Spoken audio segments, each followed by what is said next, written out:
Here's a question that seems simple, but it's actually pretty mind-bending once you think about it. If the economy grows, if people work hard, if everyone earns more money over time, why can't everyone just eventually become rich? Why is there always someone at the bottom, no matter how much money exists in the world? The answer isn't really about money. It's about what the word rich actually means, and that's not really what most people think. Here's the trick. Being rich isn't really about how much money you have. It's about how much more you have than everyone else. It's a comparison, like a ranking in a race, not just a number on its own. And once you see it that way, something interesting happens.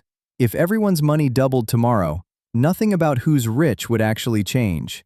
Everyone would have more money, sure, but everyone would still be in the exact same position compared to each other. The person who used to have the most would still have the most. The person who had the least would still have the least. You can't have a race where everyone finishes in first place. Let's make this even easier to picture.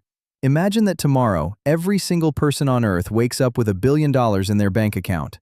Sounds amazing, right? Everyone's rich now. Except, think about what happens next. There's still only one house on the best beach. There's still only one seat next to the best teacher, or the best doctor, or in the coolest school.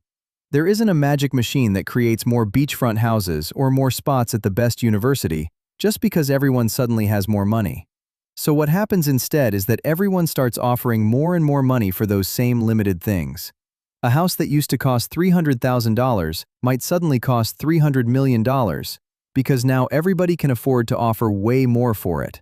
The prices just shoot up to match all the new money. So even though everyone's bank account has way more zeros in it, what that money can actually buy barely changes.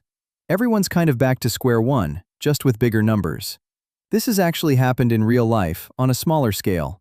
In a couple of countries, the government printed way too much money, and prices shot up so fast that people were carrying around bags of cash just to buy bread, because the money stopped being worth very much. More money doesn't automatically mean more real wealth. It only helps if there's more real stuff to go around too. Now here's an important difference. Some things actually can be shared so that everyone has enough, like food, clean water, or basic clothes. If people work together and get better at farming and making things, there really can be enough for everybody. But things like being the richest, having the best house on the block, or going to the most exclusive school are different. Those things are valuable specifically because not everyone can have them. It's less like a pizza that you can slice up so everyone gets a piece, and more like a ladder. You can help everyone climb higher than before, but there will always be somebody on a lower step than somebody else.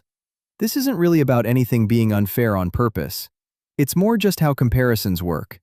Anytime you rank things, tallest, fastest, richest, there's always going to be a top and a bottom, no matter how much bigger everything gets overall. But here's the actually hopeful part. Even though the ranking can't disappear, life itself can still get better for everyone. In fact, it already has.